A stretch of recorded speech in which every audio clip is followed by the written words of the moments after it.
Praise the Lord. Wish you a happy Christmas. Christmas நல்வாழ்த்துக்களை நான் உங்களுக்கு தெரிவித்துக் கொள்கிறேன். பிரியமானவர்களே, பயப்படாதிருங்கள். இதோ எல்லா ஜனத்துக்கும் மிகுந்த சந்தோஷத்தை உண்டாக்கும் ஒரு நற்செய்தியை நான் உங்களுக்கு சொல்லுகிறேன். இன்று கர்த்தராகிய இயேசு கிறிஸ்து எனும் இரட்சகர் உங்களுக்காக தாவீதின் ஊரிலே அவர் பிறந்திருக்கிறார். இதனால் உன்னதத்தில் இருக்கிற தேவனுக்கு மகிமையும், பூமியிலே சமாதானமும், மனுஷர்கள் மேல் பிரியமும் உண்டாயிருக்கும். பிரியமானவர்களே, மீண்டுமாய் உங்களுக்கு நான் கிறிஸ்துமஸ் நல்வாழ்த்துக்களை தெரிவித்துக் கொள்ளுகிறேன். அவள் ஒரு குமாரனை பெறுவாள், அவளுக்கு இயேசு என்று பெயரிடுவீர்களாக. அவர் தமது ஜனங்களின் பாவங்களை நீக்கி அவர்களை இரட்சிப்பார். பிரியமானவர்களே, இந்த கிறிஸ்துமஸ் நாளிலே கிறிஸ்துமஸை கொண்டாடுகிற நாம் மிக முக்கியமாக தெரிந்து கொள்ள வேண்டியது என்ன என்று சொன்னால், இந்த ஆண்டவராகிய இயேசு கிறிஸ்து என்னும் இரட்சகர் இந்த பூமியில் பிறந்ததற்கு காரணம் தேவன் கொடுத்த வாக்குத்தத்தம். என்ன அது வாக்குத்தத்தம்? பிதாவாகிய தேவன் சொன்னார், உன் வித்துக்கும் அவள் வித்துக்கும் பகையை உண்டாக்குவேன், அவர் உன் தலையை நசுக்குவார் என்று ஆதியாகமம் 3:15 சொன்னார். பிரியமானவர்களே, ஆதியிலே தேவன் மனிதனை உண்டாக்கின பொழுது அவர்களை ஆணும் பெண்ணுமாக அவர் சிருஷ்டிக்கிறார். இப்பொழுது ஆதாம் ஏவாள் என்று இருவரை அவர் சிருஷ்டித்தார். மனிதன் தனிமையாக இருப்பது நல்லது அல்ல என்று சொல்லி ஏற்ற துணையை நானே அவனுக்கு உண்டாக்குவேன் என்று சொல்லி ஏவாளை உருவாக்கினார். இந்த ஏவாள் சர்ப்பத்தின் தந்திரத்திலே சிக்கி உண்ணக்கூடாது என்று தேவன் ஒதுக்கின அந்த கனியை அவள் புசித்தாள். இந்த கனியை புசித்தது நிமித்தமாக அங்கே கற்பத்திலே பாவம் என்கிற சாபம் என்கிற கனி உண்டாயிற்று. பிரியமானவர்களே, ஆகவேதான் பிதாவாகிய தேவன் தந்திரமாயிருந்த இந்த சர்ப்பத்துக்கு, அதாவது பிசாசு சர்ப்பத்தை அவன் பயன்படுத்தினான் என்று நம்ம அங்கே பார்க்க முடியும். எந்த பிசாசானவன் பெண்ணை வஞ்சித்தானோ அதே பெண்ணின் வித்தின் மூலமாக உன் தலையை நசுக்க ஒருவர் வருவார் என்று தேவன் அங்கே வாக்கு பண்ணினார். அவர்தான் நம்முடைய ஆண்டவராகிய இயேசு கிறிஸ்துவின் இரட்சகர். அவளுடைய அந்த கீழ்ப்படியாமையினாலே அங்கே பாவம் ஒரு பெண்ணின் மூலமாக அங்கே உட்பிரவேசித்தது. ஆகவே இங்கே தேவன் மரியாள் என்கிற ஒரு கன்னியை அவர் தெரிந்து கொள்ளுகிறார், அதாவது ஒரு பெண்ணை தெரிந்து கொள்ளுகிறார். ஆனால் இந்த மரியாளோ தேவனுக்கு அவள் கீழ்ப்படுகிறாள். ஆண்டவரே, நான் உமக்கு அடிமை என்று சொன்னாள். ஆகவே இந்த மரியாள் மூலமாக இயேசு என்னும் கனி உருவாயிற்று. பிரியமானவர்களே, இந்த கனி எந்த பிசாசானவன் வஞ்சித்து தேவனுடைய மகிமையை மனுஷரிடத்திலிருந்து அந்த ஆளும் தன்மையை அவன் ஏமாற்றி பிடுங்கினானோ அதே மனுஷனுக்கு ஒரு பெண்ணின் வித்தின் மூலமாக இயேசு எனும் இரட்சகர், பிதாவுடைய மடியிலிருந்த ஒரே பேரான அந்த குமாரன் இந்த பூமியில் அவர் பிறந்து மனுஷ ரூபமாகவே அவர் பிறந்து முழுவதுமாக அவர் மனுஷனாகவே அவர் வாழ்ந்து பிசாசினை இந்த பூமியிலே அவர் ஜெயித்தார். தேவனுக்கு அவர் கீழ்ப்பட்டு இருந்தார். பிசாசின் தலையை அவர் சிலுவையிலே நசுக்கி ஜனங்களுக்கு அவர் விடுதலையை கொடுத்தார்.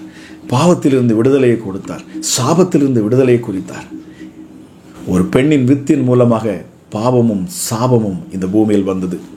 ஒரு மனிதன் பாவம் செய்திருக்க என்று வேதம் சொல்கிறது. அந்த பாவத்தின் மூலமாக உலகத்தில் வந்த அத்தனை பேரும் பாவிகள் என்று அழைக்கப்பட்டார்கள். பாவம் செய்யாதவர்களையும் இந்த பாவம் ஆண்டு கொண்டது என்று வேதம் சொல்லுகிறது.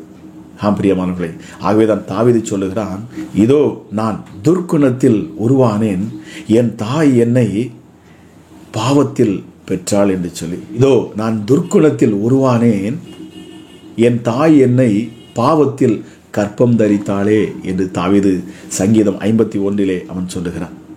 இதைத்தான் பவுல் சொல்லுகிறார் ரோமருக்கு எழுதின நிருபம் 3ஆம் அதிகாரத்திலே, எல்லோரும் பாவம் செய்து ஏகமாய் கெட்டு போனார்கள், எல்லோரும் பாவம் செய்து தேவ மகிமையற்றவர்களானார்கள், தேவ மகிமையை இழந்து போனார்கள் என்று இங்கே ரோமர்கள் எழுதின நிருபத்திலே பவுல் எழுதுகிறார். பிரியமானவர்களே, ஆக ஒரு பெண்ணின் வித்தின் மூலமாக பாவம் உட்பிரவேசித்தபடியினாலே பெண்கள் குறைவாய் மதிப்பிடப்பட்டார்கள். அவர்கள் அற்பமாய் நினைக்கப்பட்டார்கள். பிரியமானவர்களே, இதை பார்த்து கொண்டு இருக்கிற நீங்கள் யாராக இருந்தாலும் சரி, இதை நீங்கள் ஆழமாக கவனித்து பார்க்க வேண்டும். பிரியமானவர்களே, இந்த கிறிஸ்மஸ் நாளிலே நாம் எப்பொழுதும் தியானிப்பது போல அல்லாமல் இந்த நாளிலே இதை நீங்கள் தியானித்து பாருங்கள். பெண் அற்பமாக நினைக்கப்பட்டபடினாலே என் ஆண்டவர் இந்த பெண்ணின் வித்தின் மூலமாகவே இந்த பூமிக்கு வந்தார். பிரியமானவர்களே, இயேசு கிறிஸ்துவின் வம்ச வரலாறை நீங்கள் எடுத்து வாசிப்பீர்கள் என்று சொன்னால், மத்தேயு 1ஆம் அதிகாரத்திலே 4 பெண்கள் அங்கே குறிப்பிடப்படுகிறார்கள். இயேசு கிறிஸ்து அவருடைய வம்சத்தில் தான் அவர் வந்தார் என்று அங்கே சொல்லப்படுகிறது. அவர்கள் யார்? தாமார், ராகாப், ரூத் மற்றும் பத்சேபாள். இவர்களுடைய வாழ்க்கை சரித்திரத்தை நீங்கள் எடுத்து பார்ப்பீர்கள் என்று சொன்னால், இவர்கள் புறக்கணிக்கப்பட்டார்கள். தவறான காரியங்களில், அதாவது உலக மாம்ச ரீதியான காரியங்களிலே இவர்கள் பலவீனமாக இருந்திருப்பார்கள். நிச்சயமாக பாருங்க. ஆகவே இந்த பெண்களை அற்பமாய் நினைத்த இந்த பெண்களை கனப்படுத்தும்படிதான் ஆண்டவராய் இயேசு கிறிஸ்து அவர் விரும்பினார். பிரியமானவர்களே, ஆகவேதான் ஒரு கன்னியையே தெரிந்து கொள்ளுகிறார். பிரியமானவர்களே, எந்த பெண்ணை பிசாசானவன் வஞ்சித்தானோ அதே பெண்ணின் மூலமாக தான் என் ஆண்டவர் இந்த பூமிக்கு வந்தார். அவர்களை கனப்படுத்தினார்.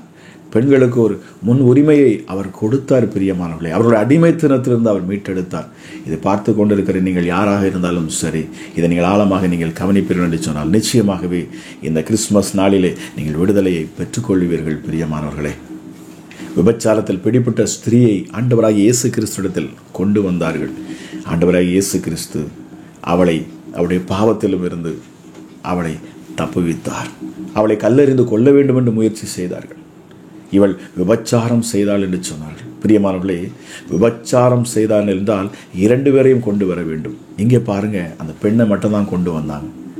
ஆணை விட்டு விட்டார்கள். ஆனால் என் இயேசு அந்த பெண்ணை விடுதலையாக்கினார். பிரியமானவர்களே, அது மாத்திரமல்ல, அவளுடைய பாதத்திலே பாவியான ஸ்திரீ ஒருத்தி என்று சொல்லப்படுகிறது. அவளோ தன் பாவத்தை உணர்ந்து இயேசுவின் பாதத்தில் வந்து கண்ணீர் விட்டு அவள் அழுது தன் தலைமயிரினாலே துடைத்து அவருடைய பாதத்தை ஓயாமல் முத்தம் செய்து இந்த இயேசுவை அதிகமாய் அவள் நேசித்தாளாம். ஆகவே ஆண்டவராக இயேசு கிறிஸ்து சொன்னார், இவள் பாவங்கள் மன்னிக்கப்படுகின்றன. காரணம், இவளோ என்னிடத்தில் அதிகமாய் அன்பு கூர்ந்தாளே. ஆகவே இவள் பாவம் மன்னிக்கப்படுகிறது என்று சொல்லி என் ஆண்டவராக இயேசு கிறிஸ்து அவளுடைய பாவத்தை மன்னித்தார். நீ சமாதானத்தோட போய் என்று சொன்னார். இதை கேட்டுக்கொண்டிருக்கிற உங்கள் வாழ்க்கையிலும் பிரியமானவர்களே, இந்த ஆண்டவராக இயேசு கிறிஸ்து வருவார் என்று சொன்னார், அவர் உங்கள் உள்ளத்திலே பிறப்பார் என்று சொன்னார், அவரை நீங்கள் ஏற்றுக்கொள்வீர்கள் என்று சொன்னார், நிச்சயமாகவே உங்கள் வாழ்க்கை மறுரூபமாக்கப்படும். உங்கள் குடும்பத்தில் காணக்கூடிய எல்லா பாவ சாப கட்டுகளும் நீங்கி போகும். பிரியமானவர்களே, நீங்கள் எப்படிப்பட்ட பிரச்சனைகளில் போராட்டத்தில் இருந்தாலும் சரி, என் ஆண்டவர் உங்களை அவர் விடுதலையாக்குவார். பிரியமானவர்களே, இயேசு கிறிஸ்து மரித்து உயிர்த்தெழுந்த பொழுது முதலாவது ஒரு பெண்ணுக்குத்தான் அவர் தரிசனமாகிறார். தன்னோடு இருந்த 12 சீஷர்களுக்கு தேவன் தரிசனத்தை கொடுக்காமல் முதலாவது மரியாளுக்கு தரிசனம் கொடுத்தார். பிரியமானவர்களே, மரியாள் என்கிற அந்த பெண்ணுக்கு தான் முதல்ல அவர் தரிசனமானார். காரணம், அவள் அதிகமாக இயேசு கிறிஸ்துவை நேசித்தாளாம். இன்றைக்கு நீங்கள் இயேசு கிறிஸ்துவை நேசிக்கிறீங்களா? இந்த கிறிஸ்துமஸ் செய்தியை கேட்டுக்கொண்டு இருக்கிற நீங்கள் இந்த ஆண்டவராகிய இயேசு கிறிஸ்துவை நீங்கள் நேசிக்கிறீர்களா? அவரிடத்தில் நீங்கள் அன்பு கூறுங்கள். பிரியமானவர்களே, அவர் அதைத்தான் கேட்கிறார். நீங்கள் அவரை நேசிக்கிற பொழுது, இந்த இயேசு கிறிஸ்து உங்கள் உள்ளத்தில் ஏற்றுக்கொள்ளுகிற பொழுது உங்கள் பாவங்கள் உங்களை விட்டு நீங்கும், உங்கள் சாபங்கள் உங்கள் குடும்பங்களை விட்டு நீங்கி போகும். பிரியமானவர்களே, மிகுந்த சந்தோஷம் உங்கள் வீட்டிற்குள் வரும். எல்லாவற்றுக்கும் மேலாக என் இயேசு கிறிஸ்து கொடுக்கும் சமாதானம், அது உங்களை முழுவதுமாக நிரப்பும். இந்த கிறிஸ்துமஸ் நாளை கொண்டாடுகிற உங்களை என் தேவன் ஆசீர்வதிக்கட்டும். பிரியமானவர்களே, மேல் வீட்டு அறையில் அமர்ந்திருக்கிற பொழுது அங்கே பெண்களும் அமர்ந்திருந்தார்கள் என்று சொல்லப்படுகிறது. எல்லாவற்றுக்கும் மேலாக இயேசுவின் தாயாகிய மரியாளும் அங்கே இருந்தாங்க. பாருங்க, அவர்கள் மேலும் பரிசுத்த ஆவியானவர் இறங்கினார். பிரியமானவர்களே, இன்றைக்கு உங்களை பார்த்து நான் சொல்லுகிறேன், கவலைப்படாதிருங்கள். பரிசுத்த ஆவியானவர் உங்களை அளவில்லாமல் அவர் நிரப்புவார், உங்களை எடுத்து பயன்படுத்துவார்.